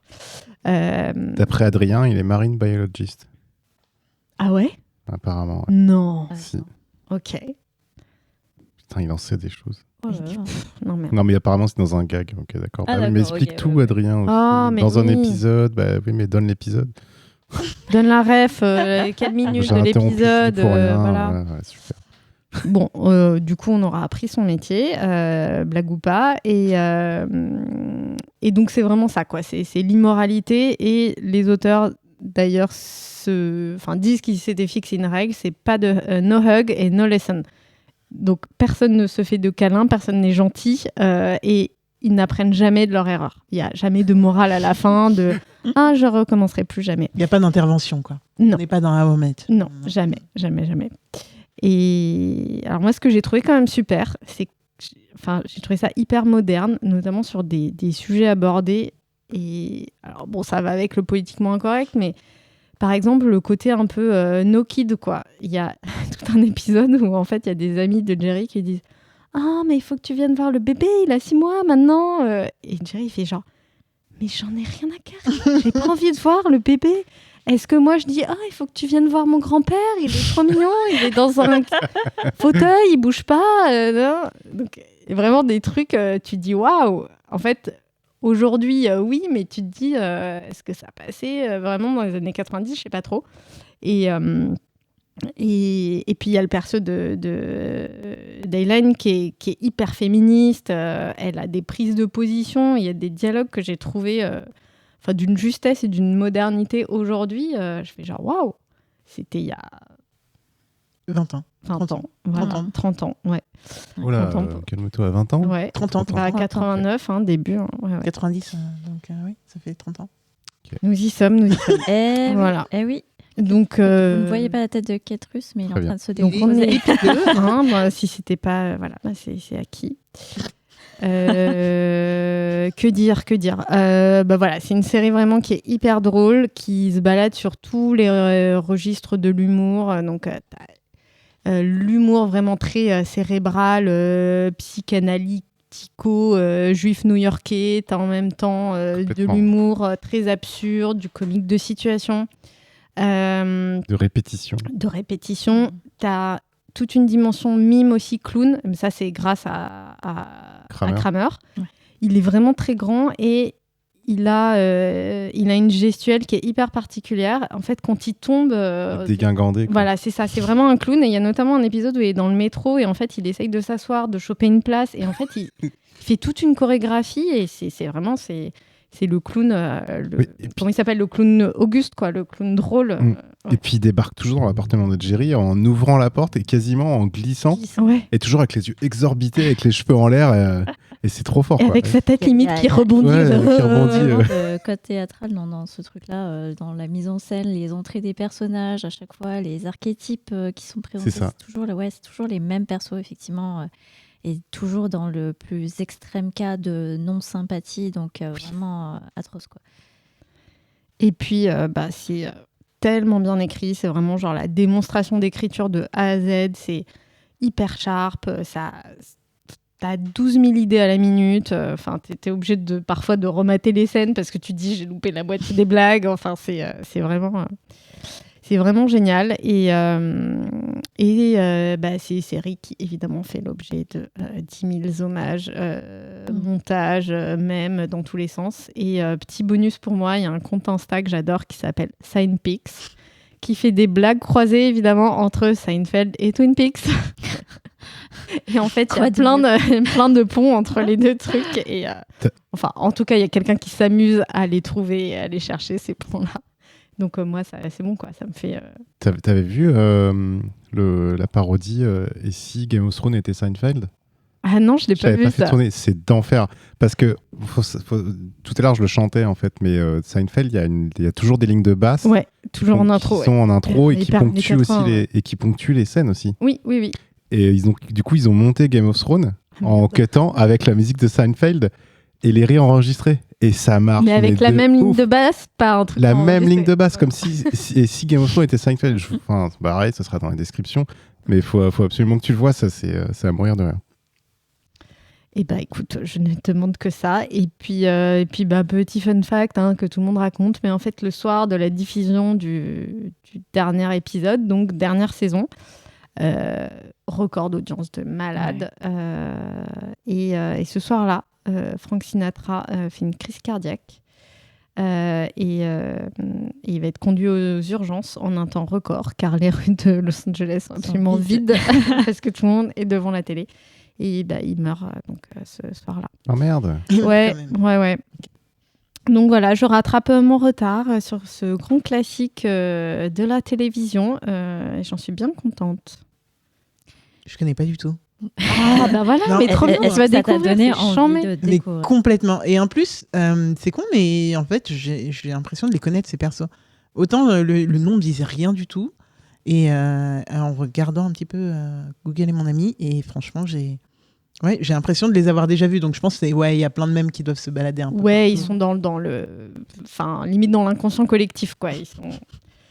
Ah bah trop bien, tu nous en diras des Ouais, nouvelles. du coup, moi, ça me dit bien. Là. En plus, tu dis que c'est drôle. Voilà, moi, j'aime rire. Accroche-toi un peu au début C'est quand là. même. Très drôle. Ouais, le début. Faut Après, le s'accrocher au début, c'est début. quoi, Le premier c'est- épisode, je je crois trouve qu'il est un peu dur. Écoute, je me suis tapé Jojo. Ouais, Je voilà. crois que t'as pas Ouais, capté. tu Je peux- pense qu'après Jojo, tu peux tout tout faire, surmonter, en fait. quoi. Et je crois qu'en vrai, la saison 1, elle est très inégale en termes de nombre d'épisodes. Je pense que ça fait une saison à 5 épisodes. Après, ça fait Ouais. une deuxième saison à 10. Et après, en fait, ils commencent à régulariser. Et après, ça décolle. C'est entre 22 et 24 par saison. Il y en a 9 au total. Et c'est quand même... Seinfeld, ça fait partie des sitcoms qui ont généré énormément d'argent. Je crois que j'avais lu 2 millions, je ne sais pas combien, à l'époque où c'était on air, donc où c'était diffusé à la télé. Je pense que ça fait un peu plus maintenant, parce qu'ils ont vendu du coup la licence à Netflix. Mais ouais, ça faisait partie des best written des meilleures séries. Ouais, des meilleures séries. Mais c'est clair. Noté. Ouais, C'est clair. Mais Seinfeld aussi, même lui en tant que stand-upper, c'est aussi un monument, quoi. Mm. Mais je pense qu'elle a inspiré tellement de trucs, genre Ah, complètement, ouais, comment ouais. j'ai rencontré votre mère.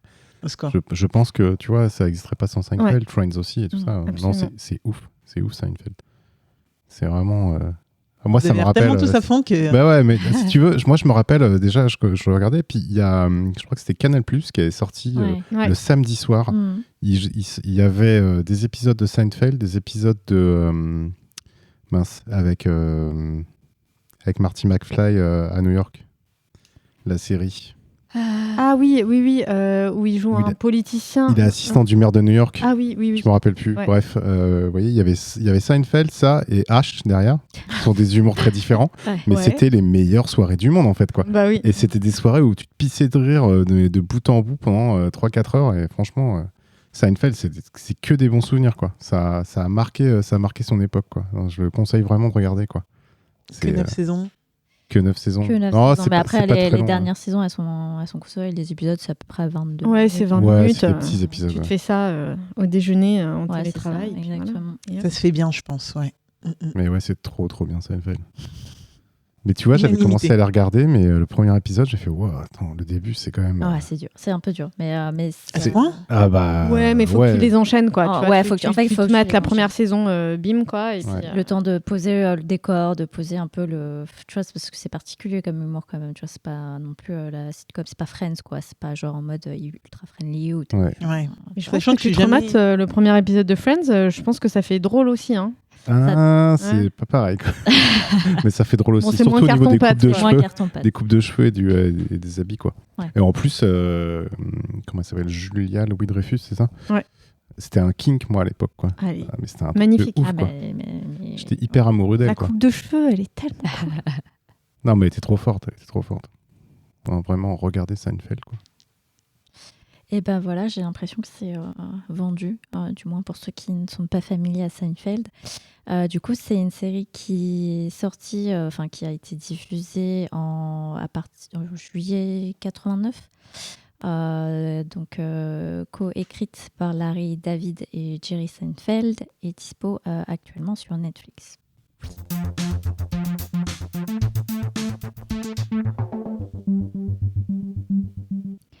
Alors, pas de panique, vous pourrez bien sûr retrouver toutes les références de chacune des chroniques en description du podcast. Je vais juste du coup faire une petite parenthèse sur les coups de cœur. Je regarde Alex. Faut une parenthèse. Je regarde Alex qui me regarde de panique. Que se passe-t-il Que se passe-t-il Non, pas de souci, c'est complètement facultatif. Généralement, c'est le petit tour traditionnel pour savoir si vous avez eu un coup de cœur outre que vos chroniques. Du coup, je vais commencer par Queutrus. Oui. Oui, alors, je vais vous parler de chose de très sérieux. Je vais parler de journalisme d'investigation indépendant. Oh, Christophe Fondelat. Ah, ça- Je vais vous parler de la chaîne Off Investigation ou Enquête Citoyenne, je ne sais plus exactement comment ça s'appelle. Il y a aussi un site et il y a une chaîne YouTube. Et je crois qu'il y a 9 épisodes qui sont déjà sortis. Donc c'est du journalisme d'investigation indépendant et citoyen.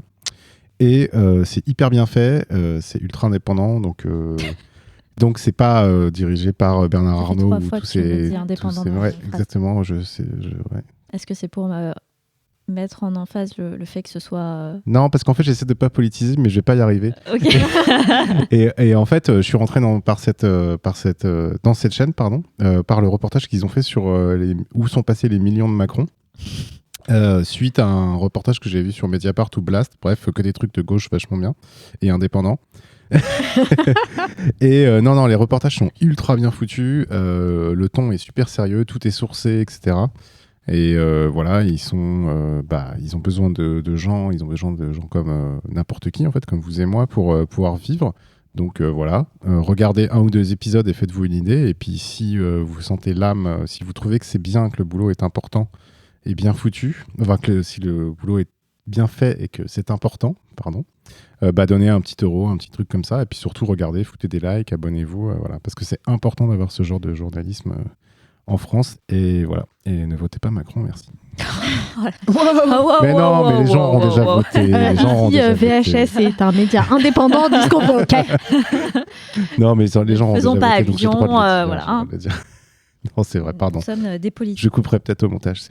C'est faux. trop tard. Je mettrai... C'est sur Il y a quelle une histoire plateforme internationale. format Hein C'est quoi? C'est une web TV? C'est une chaîne YouTube? Enfin, C'est une chaîne YouTube, ouais. D'accord. Ouais. Et il y a aussi un site, mais je sais plus exactement le truc. Mais ouais, c'est une chaîne YouTube. Voilà. Vous cherchez soit enquête citoyenne, soit off investigation, O2F, et vous trouverez. Ok. Julie, est-ce que tu Ouais. as un coup de cœur Ouais, aujourd'hui? j'ai un petit coup de cœur. Alors moi, les coups de cœur, c'était beaucoup de concerts ces dernières semaines. Je suis allée voir notamment Idols à l'Élysée-Montmartre. Donc c'est un groupe de punk anglais. C'était très très très cool.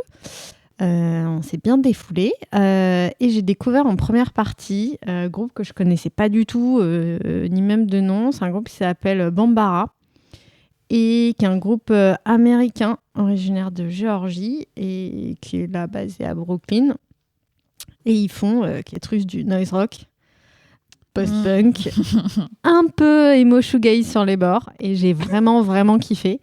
C'est trop cool de découvrir des premières parties comme ça qui font bien kiffer. Forcément, c'est un style qui me plaît. Et le chanteur, j'ai trouvé j'ai vraiment l'impression d'avoir Eric Draven, donc le perso du guitariste de The Crow sur scène. Genre, un mec qui a un petit carré, des yeux hyper noirs et tout, très habité. Mais c'est le même vieux groupe? Enfin, c'est le vieux groupe... je sais pas, ils ont commencé genre peut-être 2010, 2009, un truc comme ça. Ah Ils ok, ont parce qu'il y en a un sorti, de 1975. Alors c'est Non, pas ça, non, ok. c'est pas Est-ce ça. que ça a un rapport avec le dialecte au Mali? Alors, je me suis posé la question, parce qu'en effet, dans ma tête, c'était soit un peuple, soit un dialecte, en effet. Et en fait, non. D'après ce que j'ai lu, la référence, en fait, mais bon, qui doit être tirée du nom du dialecte, c'est en fait un personnage d'une série animée qui s'appelle Aeon Flux et qui a été adaptée au cinéma d'ailleurs avec, comment s'appelle-t-elle là, Charlize Theron.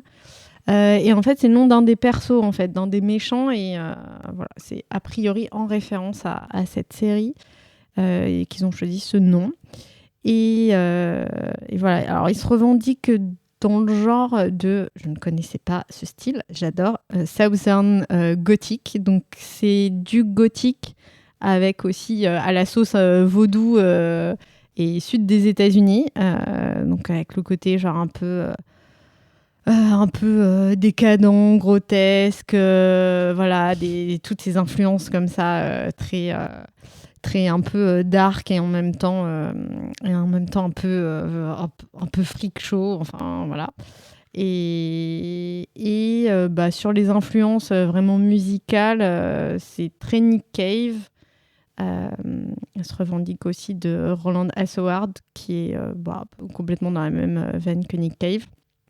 Et ambiance cinéma, ils se disent très inspirés par le cinéma de Wong Kar-wai et de David Lynch. J'ai réussi donc à citer 2 fois David Lynch en ma chronique. Allez, c'est comme un bingo. Voilà, donc ça a trouvé sa place immédiatement dans ma playlist Bang Bang Bar. Voilà. Bang Bang Bar. Bang Bar. Bang Bang Bar, mais je vous l'ai dit, c'est le nom en fait du bar dans Twin Peaks. Ah oui. Voilà. Ok. Et dans la dernière saison, d'ailleurs, il y avait tout un show avec des vrais artistes qui sont venus pour faire les scènes de live dans le Bang Bang Bar. Et notamment Nine Inch Nails et plein d'autres. Mais du coup, à cause du CSA, on va devoir citer les autres marques. Donc, Lost, Hades, Magic.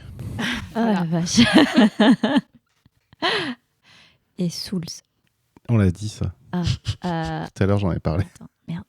Il manque Hades. Il manque Hades. Non, je viens de Hades, dire, c'est c'est- évident de le dire. Ok, bon, on a à peu près tout, je pense. Magic. On l'a dit, Magic? Pouvoir manger du poisson. J'ai vu Magic dans le pixel art, là. Je l'ai vu. Ah oui. Ah ouais Ouais. Ouais. Et à la place des manas, c'était des Among Us. Ah, j'ai pas On n'a pas j'ai zoomé. pas ouais, t'es allé loin. zioté et zoomé à ce point-là. T'as tout regardé. J'ai tout regardé. T'étais à fond. Le contre-cast, C'était pour mon fils, tu premier vois, c'est un podcast instant sur la père-fils. musique et sur les Les animés et les les pixels pixels. et tout. En fait, on est premier sur tout, sauf les comiques et Et les et jouets. les jouets. Premier, je sais pas, mais on est surtout quoi. Pas de souci. On est surtout, on est fourre-tout. On est Ah, j'aime bien les on deux. a un- Ah, les deux. on est un peu les, Les deux. deux, les ouais. La foire tout. On est un peu la foire fouille, quoi. Ah, un jour, on va être sponsorisé quoi. Je suis allée pour la première fois de ma oui. vie à la foire fouille. J'étais hyper déçue parce qu'ils ont Il y plus avait pas le Adrien. logo. Déjà, il n'y avait pas Adrien. Ah merde. Et surtout, ils ont plus le logo avec l'espèce de petite De pieuvre, poulpe, là, de ouais. poulpe qui a un panier. Parce que je pense que je vis toujours dans les années 80, mais je pense que ce logo n'existe plus depuis bien 20 ans. Oh oui. Ouais. 20 ans, oh là là. C'est un rappel constant pour Cutrus. Mon Dieu. Alex, est-ce que tu as un coup de cœur pour cet Oui, épisode mon coup de cœur, c'est mon calendrier. Et mon calendrier, c'est le nom de ce calendrier, c'est 365 femmes qui ont changé le monde. Et donc, on a 365 jours pour découvrir une personne féminine, de sexe féminin, et découvrir en très rapidement ce qu'elle a fait et pourquoi elle est connue. Donc, ça peut être aussi bien des intellectuels que des artistes, que des autrices, que des femmes politisées. Mais aussi, moi, mon petit coup de cœur et mon petit... Ce que j'adore, c'est plutôt les guerrières, les femmes qui vont au combat.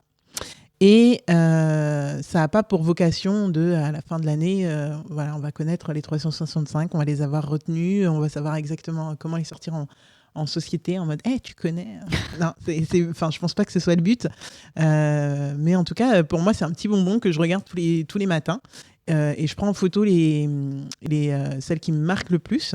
Et après, je vais faire mes recherches où je vais regarder des émissions sur les personnalités qui me trop bien, plaisent le stylé. plus. Stylé. Voilà, je trouve que c'est super cool. Et dans le même genre, vu que voilà, c'est un coup de cœur, deux coups de cœur en un, ça me fait beaucoup penser au podcast Une sacrée paire d'ovaires, qui a à peu près le même but, qui est de te faire découvrir très rapidement une personnalité, et puis après, c'est à toi de faire tes recherches. Et c'est que des femmes qui ont une sacrée Et paire d'ovaires. les culottés, on les connaît, mais voilà, c'est des petits highlights de portraits de femmes. Exactement. Et une sacrée paire d'ovaires, du coup, c'est par Marie Bongard, Et où est-ce qu'on se procure ce fameux calendrier ? à la FNAC pour 16 €. Et ben Et voilà, Voilà. prochaine idée cadeau. Ouais, enfin, attendez l'année prochaine, du coup, parce que là, je Attendez sais l'année pas prochaine trop. parce que sinon... Ben non. Vous rattrapez les 3 premiers Ouais, mois, bah je si, sais pas. moi j'aime bien, ça fait calendrier de l'avant que t'as pris en retard et du coup tu t'ouvres, tu fais un... Tu les lis Tous les chocolats d'un les coup. uns après les autres. Exactement. Non, ouais, c'est mon petit bonbon, j'adore. Eh ben merci beaucoup.